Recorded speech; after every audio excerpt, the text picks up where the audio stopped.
के भी स्टूडियो के खास पेशकश कहता बेगूसराय बढ़ता बेगूसराय में मैं सज्जित सोनू आप सभी दर्शकों का हार्दिक अभिनंदन करता हूं, हार्दिक स्वागत करता हूं, वंदन करता हूं। एक कवि ने कहा है कि स्नेह का पानी पसार माँ, दुख दैन दुरंत मिटाती रहो और अज्ञान तमाम विरत मानस में शुभ ज्ञान की ज्योति जगाती रहो, शुभ ज्ञान की ज्योति जगाती रहो।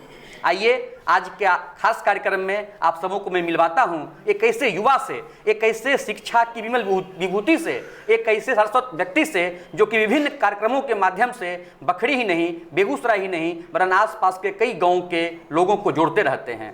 मुझे आज बहुत खुशी हो रही है कि हमारे साथ हमारे साथी कौशल किशोर क्रांति जी आज यहाँ पर आए हैं। कहा गया है कि उड़ान अगर सच्ची हो आसमान भी कम होगा, हौसला मजबूत हो तो मंजिल आसान होगा। कौशल किशोर क्रांति जी शिक्षा की अलख ज्योति जगाने वाले शिक्षक, नौजवानों के प्रेरक मार्गदर्शक और साथ ही साथ बखरी विकास क्लब के अध्यक्ष के रूप में अपनी सेवा दे रहे हैं।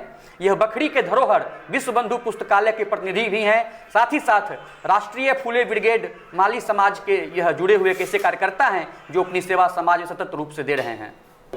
कौशल किशोर क्रांति जी, आपका इस वीडियो में हार्दिक स्वागत है, हार्दिक अभिनंदन है। बहुत बहुत धन्यवाद। युवाओं के लिए बेहतरीन मंच जो आप लेके आए हैं, बिल्कुल ये काबिल तारीफ और जितना कहा जाए वो कम होगा। हम लोग बातों का सिलसिला शुरू करें उससे पहले मैं चाहता हूं कि आप अपने बारे में कुछ हमारे दर्शकों को बताएं। बिल्कुल, हम बखरी जैसे सुदूर ग्रामीण क्षेत्र से आते हैं। फिलहाल वो नगर पंचायत है मगर सुविधाएँ आज भी वही ग्रामीण परिक्षेत्र की ही बनी हुई है। मेरा शिक्षण और परिवार गरीबी के दंश से झेलता रहा है। यूँ तो हमारे परिवार ने बखरी में सामाजिक चेतना हो, राजनीतिक चेतना हो या उत्साहवर्धक कार्यों के लिए प्रेरित करता रहा है। मैं उसी परिवार से बिलोंग करता हूँ। मेरा जन्म बखरी के प्रथम मुखिया स्वर्गीय रामचंद्र मालाकार के घर में हुआ। उनके द्वितीय पुत्र स्वर्गीय विष्णुदेव मालाकार जी पिछले दिने 24 मई को उनका देहावसान हुआ था। वो जदयू से जुड़े थे, रमंजन बाबू के प्रतिनिधि भी रहे हैं जी। और बखरी में सामाजिक राजनीतिक चेतना जगाने में उनका भरपूर योगदान रहा। अपने समय में वो कहते थे कि हम राहटा पे बच्चों को पढ़ाया करते थे, बैठा लेके पढ़ाया करते थे जी। हम समझते हैं कि आज बखरी में जितने भी राजनीतिक कार्यकर्ता हो या शैक्षणिक कार्यकर्ता हो या बेगूसराय में कई नाम है, अनूठा शहरी क्यों ना हो, और भी कई नाम हैं, बाहर तक उनसे पढ़े हैं, लिखे, आगे बढ़े हैं। उन्हीं का मैं बड़ा लड़का कौशल किशोर क्रांति मेरा नाम हुआ जी। और दादाजी भी वैसे ही थे, मेरे प्रेरक दादाजी हैं, पिताजी मेरे आदर्श थे जी। मुखिया भले रहे मगर उनका समाज प्रति अलग स्वभाव रहा है। आजकल जैसे मुखिया रहते हैं तो लोग उनका पीढ़ी कई बदल जाता है जी। हमारी पीढ़ी आज भी वहीं पड़ी हुई है जी।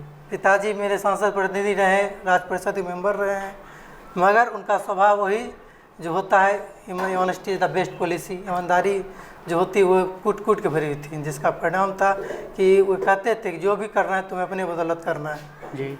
हम समाज के लिए हैं, समाज ही मेरा सब कुछ है जी। शिक्षा देना, उन्हें चेतना जगाना, तुमको उसी में से निखर कर आना है, स्वयं की प्रतिभा से तुमको निखरना है। तो उन्हीं के सानिध्य में, उन्हीं के मार्गदर्शन में स्कूल भी चलाते थे। वहीं मेरा बाल विकास मंदिर, वहीं से पढ़ाई लिखाई मेरा हुआ। उसके बाद हाई स्कूल शिक्षा उच्च विद्यालय सकरपुरा में प्राप्त किया जी। और इंटर की परीक्षा के लिए बगल में ही MS कॉलेज सोनिहार है जी, जो मिसी सदाजी पहले शिक्षा मंत्री हुआ करते थे, उन्हीं के नाम पे कॉलेज है जी। वहाँ शिक्षा दिया हुआ। यानी 1 जिला 2 जिला ग्रेजुएशन के लिए तीसरा जिला जाना पड़ा था जी। उसका कारण सबसे बड़ा है कि बखरी में आज भी डिग्री कॉलेज का अभाव है। डिग्री कॉलेज नहीं है, जो बखरी वासियों के लिए बहुत ही, हम कहिए शर्मनाक कहिए, जो भी कहिए, वो बहुत ही निंदनीय चीज़ है। ये होना अत्यंत आवश्यक है और इसके लिए यहाँ के युवाओं को जागना जरूरी है। सिर्फ व्हाट्सएप, फेसबुक, यूनिवर्सिटी पे नहीं, धरातल पर जगने की ज़रूरत है। तो युवा के रोसड़ा में हमने हिंदी विषय से मेरा बचपन से लगाव रहा, खासकर पिता की लेखनी जो रहती थी उनसे मैं ज़्यादा प्रभावित होता था। और बचपन में जब मैं पहला क्लास में था तो लेख लिखने के लिए बोला डाकिया पे, तो मैंने लिखा था कि डाकिया चिट्ठी मारता, अपने हिसाब से लिखा था जी। संयोग जब गणेश सर आए कॉपी लेके, पिताजी हेडमास्टर थे उस स्कूल के, तो देखिए आपका लड़का लिखा है। उन्होंने पढ़ के सुने डाकिया चुट्टी काटता। अच्छा। उस समय मैंने ठान लिया कि नहीं, अब अपने इसको मजबूत करना है और इसी विषय से आगे बढ़ना है। तो यॉर्क रोसड़ा से हिंदी में स्नातक किया, प्रतिष्ठा की डिग्री प्राप्त की जी। और पारिवारिक स्थिति ऐसी थी कि पिताजी राजनीति में जब आए, पहले शैक्षणिक क्षेत्र में थे, वही ट्यूशन करते थे जी। स्थिति ऐसी हो गई कि उनको राजनीति में भी आना पड़ा।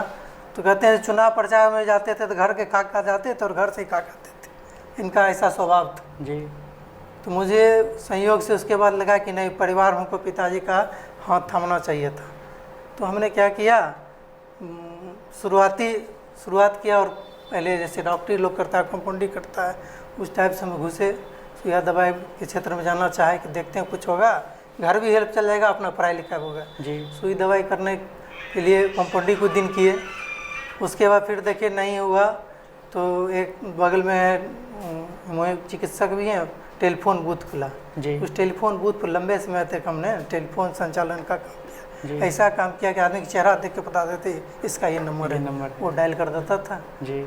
वहीं से इंटर किया। इंटर करने के बाद फिर लगा कि नहीं, फिर कोचिंग स्कूल करते करते ग्रेजुएशन किया और ग्रेजुएशन में किया तो समाज की इतने भरी के सोचा कि नहीं, कुछ ऐसा होना चाहिए कि पिताजी का जो नाम है कुछ अपना भी नाम होनी चाहिए। तो समाज में देख रहे थे उस समय खासकर जो पिछड़ापन था गांव में, इलाकों में, क्षेत्र में, तो पत्रकारिता को एक रास्ता चुनने का प्रयास किया जी। कोचिंग ट्यूशन के साथ साथ हमने प्रभात खबर में, उसमें गुणान बाबू थे, पत्रकारिता से जुड़ा और कई लेख आलेख, सामाजिक समसामयिक घटनाक्रम दुर्घटनाक्रम, सामाजिक मुद्दों को अपने लेखनी के माध्यम से उजागर करने का प्रयास किया जी। उसके उपरांत फिर लगा कि नहीं, ये करने के बाद भी तो ये हमारा नाम हो जाएगा और कहीं कि मेरा परिवार बिखर जाएगा जी। तदुपरांत हमने ग्रेजुएशन की डिग्री लेने के बाद एकता शक्ति फाउंडेशन पटना की जब स्थापना हुई थी जी। उसका किचन का नाम अन्नपूर्णा देने में ही इसमें मेरा सहयोग रहा है जी। वहाँ काम किया। वहीं से सोचा लॉ कर लेते हैं जी। लॉ करने के लिए मुंगेर में एडमिशन भी लिया जी। मगर स्थिति ऐसी नहीं थी कि हम आगे की पढ़ाई जारी कर पाते हैं। जी। तो दुर्पांत फिर हम एक कंपनी का इंटरव्यू दिए, 16 लड़कों में मेरा सिलेक्शन हुआ था जी। उस कंपनी का नाम था रुचि सोया इंडस्ट्री लिमिटेड। जी। तो कलकत्ता में मेरा इंटरव्यू हुआ। इंटरव्यू होने के बाद एक मेरा सिलेक्शन हुआ और हमारी वहाँ पे 1 महीना की ट्रेनिंग हुई। धुलागुड़ी पड़ता है वहाँ बंगाल में जी। ट्रेनिंग के बाद में पटना भेज दिया गया जी। और डिपो मैनेजर से लेके अंतिम हम डिप्टी मैनेजर भी बने रुचि सोया का। और आने जिसमें रिजाइन किए उस समय हम रुचि सोया के नॉमिनी थे। FIC लाइसेंस मेरे नाम से थी, 2 फैक्ट्रियाँ बैठी थी और उसी समय वहाँ नौकरी भी करते थे। 24 घंटा की ड्यूटी भी रहती थी जी। और ड्यूटी करने के क्रम प्रयास करते थे पढ़ाई नहीं छोड़े जी। तो रात में 1-2 घंटा पढ़ने का काम करते थे, जिसका प्रतिफल हुआ कि 2011 में जब TET की परीक्षा हुई तो मैंने TET की परीक्षा उत्तीर्ण किया जी। और फिर वैकेंसियाँ आई। हम लोगों को तो नियुक्ति के लिए TET लिया जी। मगर सरकार हमें फिर नियोजन ग्रुप में लाया। तो 2014 के फरवरी मेरा नियोजन हुआ जी। तो और हम वहाँ से रिजाइन देके जी। अपने यहाँ समस्तीपुर जिला के रोसड़ा प्रखंड है जी। व्युत्क्रमित मध्य विद्यालय मब्बी है, जी। अभी हाई स्कूल हो गई है, वहाँ मैं हिंदी के विषय पर अध्यापक हूँ, पढ़ाने का काम करता हूँ। जी। पिताजी बोले भी थे कि देखो 2000 रुपया ही मिलेगा, मंजूर है, मगर घर में रहो, घर की नौकरी करो, शैक्षणिक नौकरी करो, अपनी कब तक तपते रहो। उनकी बात हमें लग गई और मैं कंटिन्यू तब से लगातार वहीं से काम कर रहा हूँ। बीच में ट्रेनिंग हुई तो यहीं आपके विष्णुपुर में जो कॉलेज है, ट्रेनिंग कॉलेज, वहाँ से मैंने शिक्षा प्रशिक्षण प्राप्त किया जी। और लगातार बचपन से ही भाषण देना, लेखन करना, प्रतियोगिताएं करना, ये मेरा स्वभाव रहा था। कविताएं लिखना, संस्मरण लिखना। स्कूल में भी था, एक बच्चा गर्मी की छुट्टी में किरण लग के मर गया, उस पर लिखे थे हम सवालों का जादूगर जी। उसके कैसे जीवन क्लास में सवाल करता था और उसकी मौत हो गई थी, उस पर लिखे थे मैंने। कई कविताएं लिखे, भाषण हुआ, बकरी महोत्सव जैसे बड़े कार्यक्रम जिसमें आप भी सब आगे रहे, उसमें निबंध प्रतियोगिता का भी संचालन किया, उसके कोर कमेटी में था। कुल मिला के कई कार्यक्रम हुआ करते थे बकरी में, जैसे रेनबो टाउन लगा जी। या उजान स्थान हो जी। और सबसे बकरी की आत्मा कहिए, हृदय कहिए, श्री विश्वबंधु पुस्तकालय से मेरे पिताजी का सब दिन जुड़ाव रहा। जी। मेरे पिताजी स्वर्गीय विष्णु मालाकार उसमें संसद समिति के संयोजक भी थे। दुर्भाग्य कहिए, कहते हैं जो व्यक्ति जितना अच्छा होता है सर, ईश्वर को उतनी ही उसकी ज़रूरत होती है। जी शायद यही सोच के हमें बर्दाश्त करना पड़ा। और बहुत ही सशक्त लोग थे, जी मजबूत थे, अंतिम क्षण तक लगता है कि उनको कुछ नहीं होगा। जी मगर बीमारी ऐसी थी, कंटिन्यू पटना का दौर लगाते रहे, एम्स का दौर लगाते रहे। कोरोना के काल में डॉक्टर ऑपरेशन करने से पहले मना कर दिया, फिर आजकल करने लगा। तदुपरांत ऐसा हुआ कि हमें एम्स के बदले IGMS जाना पड़ा। जी मगर कोरोना काल में डॉक्टर देखना पसंद नहीं करता था, जी जिसका प्रतिफल हुआ पिताजी असमय ही काल के गाल में समा गए और 24 तारीख को हुए ईश्वर में भ्रमलीन हो गए। फिर भी उन्होंने जाते जाते 2 शब्द हमको बोल गए हैं जी। कि तुम हमारे सामाजिक और राजनीतिक शैक्षणिक जीवन को बरकरार रखना। वैसे कम उन्होंने कहा मेरा प्रयास रहेगा पिताजी के आदर्शों पे चलें, उनके कर्तव्यों को बखूबी निभाने का काम करें। कुशल किशोर क्रांति जी, आपने जो बखरी विकास क्लब की स्थापना की थी उसके पीछे क्या उद्देश्य था और आपने क्या क्या काम उसके माध्यम से किया, कृपया इसके बारे में बताएं। बिल्कुल, बखरी विकास क्लब की स्थापना हमारी एक दूरदर्शी सोच है उसमें। जी बखरी जैसे पिछड़े इलाकों में अभी भी देखिएगा लोगों को शिक्षा के क्षेत्र में हो, रोजगार के क्षेत्र में हो, सामाजिक सोच में हो, जी उन्नति नहीं है।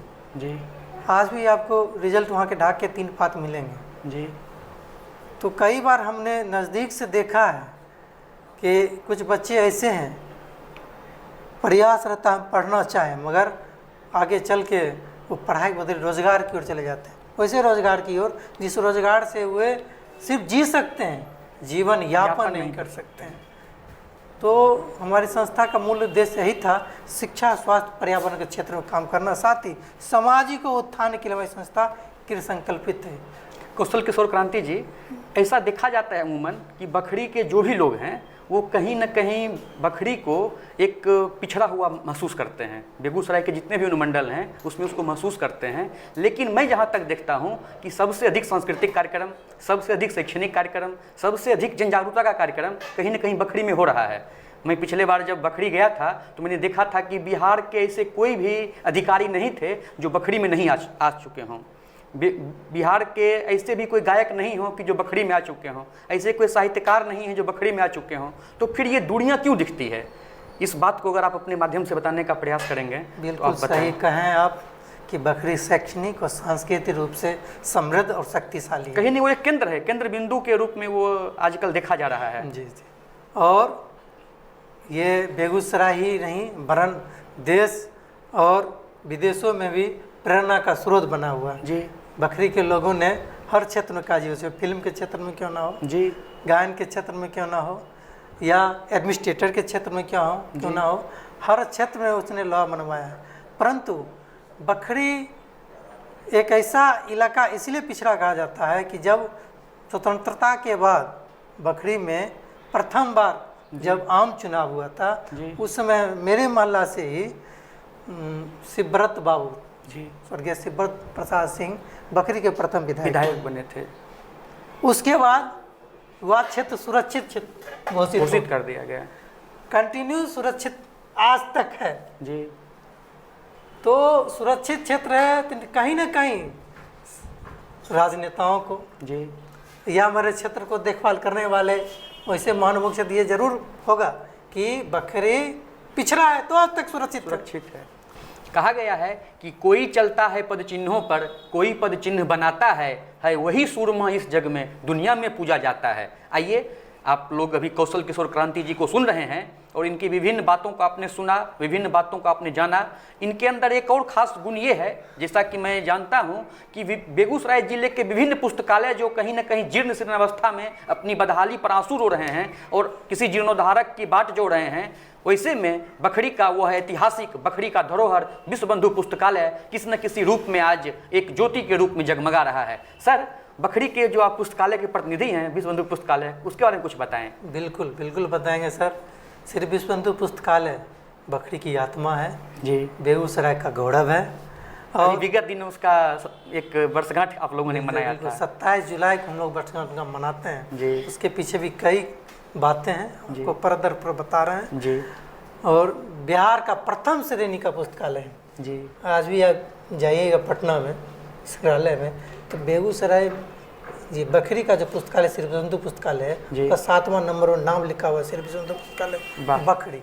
तो बिहार के प्रथम श्रेणी पुस्तकालय में गिनती होती है। जी कहते हैं आज़ादी के बाद जी जब नौजवानों का युवापन तरनाई ले रहा था, जी। तो बकरी की युवाओं में एक नई सोच का प्रादुर्भाव हो रहा था। जी कहते हैं जो समुद्र में जब लहर उठती है तो वो उफान बहुत तेज होती है, जी मगर वहाँ जो लहर उठी थी वो लहर था शैक्षणिकता का, जी वह लहर था एक जागरूकता का, ताकि समाज के नौनिहाल उसे ग्रहण कर समाज ही नहीं, देश ही नहीं, दुनिया के पटल पे अपना नाम लिख सके। जी यही कारण था। उसमें क्षेत्र में कई छोटे बड़े पुस्तकालय थे, दुर्गा पुस्तकालय, जनता पुस्तकालय, बंधु पुस्तकालय, कई नाम थे।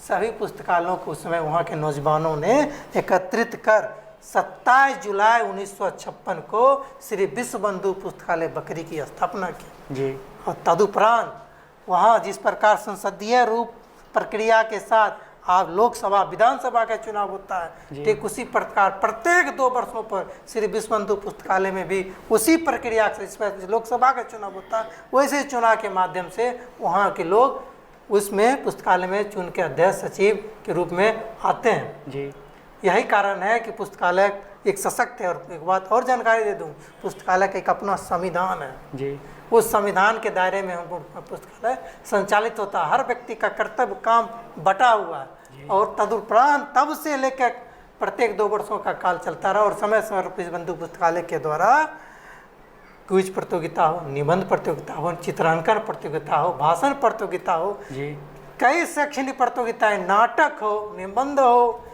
तार्किक हो, डिस्कशन हो, प्रतियोगिताएं शुरू से चलती आ रही है। और आजकल का रूप और कुछ ज़्यादा बदल गया।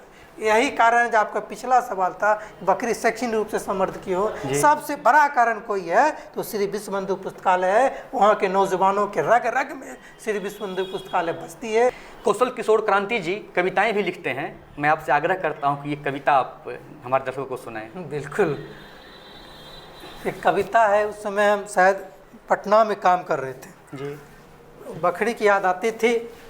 और उस समय जो बीता था तो उन चीज़ों को हमने शब्दों में पिरोया। जी तो गांव से बाहर रहने वाले हम बंधुओं की समर्पित करते हैं। जी सर, आज भी जो बाहर उनके लिए भी है। जी जरूर उसका सुनाएं। हेडिंग मैंने दिया है, जी शीर्षक है पहचान के सहारे में अनजान दिखता हूँ। जी लिखा हूँ, पहचान के सहारे में अनजान दिखता हूँ। ये गलियाँ, ये चौबाड़ा कहाँ गुम हो गई, रास्ते बदल गई, ढूंढता फिरता हूँ उसका घर, उसकी खिड़की में चांद देखता हूँ।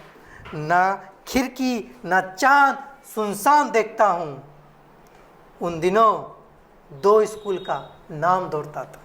उसमें 2 स्कूल था। जी एक था बाल विकास मंदिर, बाल भारती, जी उसमें स्कूल था। जी तो वही याद आ रहा था हमको कि उन दिनों 2 स्कूल का नाम दौड़ता था। आधा दर्जन स्कूलों में उन 2 स्कूलों को ढूंढता हूँ। आज बहुत स्कूल जी। हैं, तो आज आधा दर्जन स्कूलों में उन स्कूलों को ढूंढता हूँ। सच ही कहता हूँ, पहचान के सर में अनजान दिखता हूँ। वाह, बहुत खूब। दोस्तों की हंसी ठिठोली बीच खुशियों का पल ढूंढता हूँ। वे अठन्नी, चवन्नी, बिसने की, दसने की, पचने की पहचान ढूंढता हूँ। सच कहता हूँ, अपने ही शहर में हर पहचान वाले को अनजान दिखता हूँ। वाह, बहुत खूब। आपने सजीव चित्रण किया है अपनी भावनाओं के माध्यम से। वे अठन्नी, पचने की, चवन्नी आज भी याद आता है। दसनिया बिसनिया जेब में रहता था जी। तो लगता था कि दुनिया खरीद लेते थे। जी सर, वो तो बचपन का राजा सब लोग हुआ करते थे। तो आज वो पचने की दसने की नहीं है, बड़ा याद आता है। जी खासकर लेमन चूस तो बहुत याद आता है। जी जी 5 निया में मिल जाता था, चूसते हुए स्कूल पहुंच जाते थे। जी। आप सर केवी स्टूडियो में आए हैं, कुछ केवी स्टूडियो के बारे में कविताओं के माध्यम से अगर आप अपनी भावनाओं को व्यक्त करते तो बहुत ही अच्छा लगता है। बिल्कुल, हम जितना भी कहेंगे कम होगा। मैंने इन पे भी 2 लाइन लिखा है। जी। वो यह है कि अंतर मन के अंतरात्मा से कोटि कोटि चंदन मंदन करता हूँ। और डॉक्टर रोशन सर के कहता बेगूसराय बढ़ता बेगूसराय अभिमान का सादर अभिनंदन करता हूँ, सादर अभिनंदन करता हूँ। मन प्रफुल्लित है केवी स्टूडियो आकर, मन प्रफुल्लित है केवी स्टूडियो आकर। क्या बयां करूँ जुबां से, शब्द भी कम पर गए डॉक्टर रोशन सर के सानिध्य में। शाहिद पंखरी, संत सत्यजीत सोनू, कवि नीलेश, इनकी टीम ने अद्भुत छटा बनाई है। खोज खोज कर प्रतिभाओं को मंजिल नहीं दिखाई है, महफिल नहीं सजाई है, महफिल नहीं सजाई है। बहुत खूब। आपने तो अपनी भावनाओं के माध्यम से बेगूसराय के जन जन की आवाज़ आप बन करके आज यहाँ पर आए हैं। सर, आपकी जीवन को मैं जहाँ भी देखता हूँ कहीं ना कहीं उसमें शिक्षकीय पेशा आपके जीवन का एक रीढ़ बन करके, एक स्तंभ बन करके है। थोड़ा सा उसके बारे में आप बताएं। इसका भरपूर सर अपने आदर्श पिताजी स्वर्गीय विष्णुदेव मालाकार जी को देना चाहता हूँ जी। उनका बचपन से ही शिक्षा से लगाव रहा है। यही कारण है कि वो पढ़ने के लिए लंबे दूर तक जाया करते थे जी। और पढ़ाई के क्रम में ही पढ़ाना शुरू कर दिए थे जी। तो उनका कहीं ना कहीं स्वभाव मेरे अंदर है, उनका आशीर्वाद मेरे अंदर है जी। तो पढ़ाने का काम मुझे उन्हीं से मिला जी। पढ़ने का काम भी जी। उन्हीं से मिला जी। जब भी बात आती है तो मन व्याकुल हो जाता है, व्यथित हो जाता है। पिताजी बताते थे कि जिस वक्त वो पढ़ाते थे पढ़ाने वाला कोई नहीं मिलता था जी। अपने क्लासमेट को पढ़ाते थे और उसमें पैसा अकेलू का वैल्यू नहीं था जी। कहते हैं गोईठा पे, लड़ाठा पे, सुथनी पे, मड़ुआ पे, इस पे पढ़ाने का काम करते थे। शिक्षा व्यावसायिक रूप उस समय नहीं ली थी और शिक्षकों के मन में भी कहीं ना कहीं श्रद्धा और भाव था। और पिताजी का शिक्षा पे इतना लगाव था और बच्चों को पढ़ाने, लोगों को पढ़ाने, अपना बांटने, ज्ञान बांटने से इतना स्नेह उनको था। उनको 2 नौकरियां लगी, रेलवे में भी, बैंक में भी। उन्होंने ठुकरा दिया, नहीं हम समाज के लिए हैं, समाज के लिए रहेंगे, उन्हीं के लिए जिएंगे, मेरा परिवार भी इसी में जिएगा जी। यही कारण है उन छोड़कर उन्होंने क्या क्या पढ़ाने का ही काम किया और कंटिन्यू पढ़ाते रहे जी। हम चाहते हैं कि नौजवान पढ़े लिखे पहले अपने मंजिल को प्राप्त करें, अपनी जो मजबूती है, जो पौधाम होता है उस पौधाम को पकड़ ले, उसके बाद क्षेत्र को चुनने का काम करें। तो मेरा ये अनुरोध है कि युवाओं से, जितने भी युवा हैं जो हमारी बात सुन रहे हैं, उनसे मेरा निवेदन है कि आप पहले अपने कैरियर देखें, शिक्षा देखें और उसे मजबूत कर लेते हैं तो कोई माय का लाल नहीं आपके अन्य क्षेत्र में आने से रोक सकता है। जी। केवी स्टूडियो में आज जो हमारे अतिथि हैं कौशल किशोर क्रांति जी, इनसे अगर बातें हम लोग करते रहें तो बात थमेगा नहीं, लेकिन मैं इनके लिए 2 पंक्तियों के माध्यम से मैं इनको समर्पित करूंगा। एक कवि ने कहा है कि अगे माय अगे भारत माय, तोरे नामे देबो हमें जिंदगी गमाए। इनके दादाजी, इनके पिताजी और आज ये खुद अपने बखरी के लिए, बखरी क्यों बेगूसराय के लिए और बेगूसराय क्यों ये पूरे भारतवर्ष के लिए कहीं ना कहीं समर्पित हैं और अपने कार्य में लगे हुए हैं। आपने अपना कीमती वक्त इस केवी स्टूडियो को दिया और आपने अपनी बातों को यहाँ पर रखा, इसके लिए आपका बहुत बहुत धन्यवाद। आपका बहुत धन्यवाद सर। केवी स्टूडियो का मैं हृदय से आभार व्यक्त करता हूँ। ये बेगूसराय ही नहीं आसपास के क्षेत्रों के लिए मिसाल है। निश्चित रूप में अपने मंच के माध्यम से युवाओं को, यहाँ के कलाकारों को, यहाँ के शिक्षा प्रेमियों को वो मुकाम देंगे जिस मुकाम का उन्हें कोई उम्मीद नहीं थी, वो मंच मिल रहा है। इस मंच के माध्यम से अपनी पताका बेगूसराय नहीं, ज़िले ही नहीं, बिहार और देश के पटल पर अपना नाम रोशन करना चाहेंगे। निश्चित रूप में रोशन सर का यह प्रयास रौनक भरी है और रोशन सर का, उनकी पूरी टीम को हृदय की गहराई से बहुत बहुत धन्यवाद है और कहता बेगूसराय, बढ़ता बेगूसराय को सदा सतत बढ़ते रहने की कामना करता हूँ, शुभकामनाएं देता हूँ। बहुत बहुत धन्यवाद।